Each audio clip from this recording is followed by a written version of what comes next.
पति द्वारा सब कुछ बर्बाद करने के बाद अपनी पत्नी पर मायके से रुपए लाने का दबाव बनाने, न लाने पर मारपीट करने तथा आत्महत्या की धमकी देकर गायब हो जाने का मामला सामने आया है। इस मामले को लेकर पीड़ित पत्नी ने पुलिस अफसरों को प्रार्थना पत्र देकर आशंका जताई है कि उसका पति उसके मायके वालों को किसी भी गलत मामले में फंसा सकता है। ये पूरा मामला कोतवाली थाना क्षेत्र के अंतर्गत पुरानी नझाई में रहने वाली श्रीमती हिना खानम का है। हिना के अनुसार उसका विवाह सिकंदर अली के से हुआ था।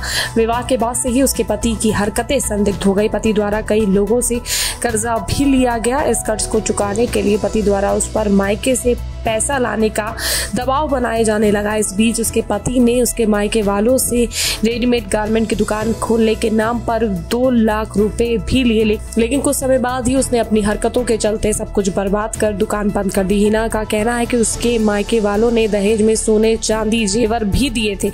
उन जेवरों को भी उसके पति ने बेच दिया। उसे ये भी नहीं पता कि उसका पति काम क्या करता है। जब भी वो काम के बारे में पूछती है तो उसके साथ मारपीट की जाती है। पति कई दिनों से घर से गायब है, जिसको चलते आपको बता दें कि हिना खान ने पुलिस में तहरीर दी है। 11 अक्टूबर को उसके पति ने उसे धमकी दी थी कि यदि वो मायके से पैसे नहीं लाए तो वो या तो उसके घर वालों को जान से मार देगा या आत्महत्या कर लेगा।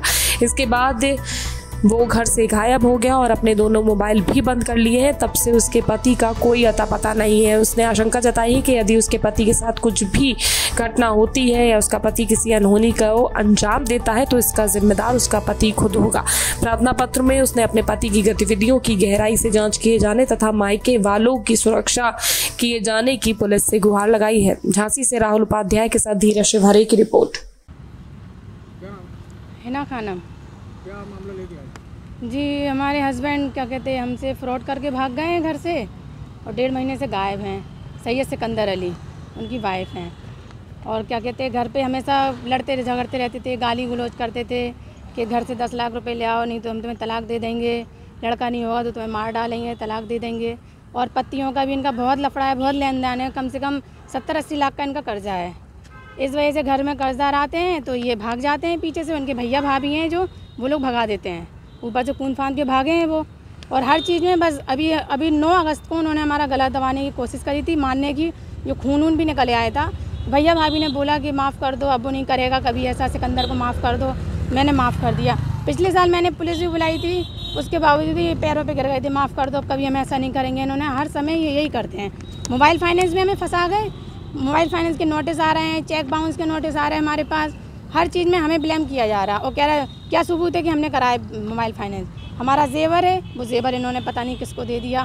शादी हुई 2 महीने के बाद ही हमारा जेवर छुपा के ये पता नहीं कहाँ ले जा रहे थे। पूरा जेवर हटा दिया। शादी में 1 लाख रुपए कैश मिले थे, वो उन्होंने बर्बाद कर दिए, पता नहीं कहाँ कर दिए। शादी के 6 महीने बाद ही इन्हें दुकान खोलने के बहाने 2 लाख रुपये मांगे, तो सब भाइयों ने कलेक्ट करके इनको 2 लाख रुपये दिए। फिर अभी हमारी बेटी का 10 टोन हुआ था, हकीका होता है हमारे यहाँ, तो उसमें 50,000 रुपये मिले। इन्होंने बहाने से ज़मीन ली, बबीना हुई, इनके भाई ने दिलवाई थी, बहाने से ज़मीन ली। वो ज़मीन का चेक बाउंस हो गया है, हमारे नाम हमारे मायके में नोटिस आ रहा है कि चेक बाउंस हो गया है। हर चीज़ में बहुत ही ज़्यादा फ्रॉड कर रहे हैं और भाग गए, 1.5 महीने से गायब हैं। अब आप क्या चाहते हैं? हम इनको पकड़वाना चाहते हैं कि सामने आए, इनको सज़ा मिले। ये भाग क्यों रहे हैं? फेस करो सामने।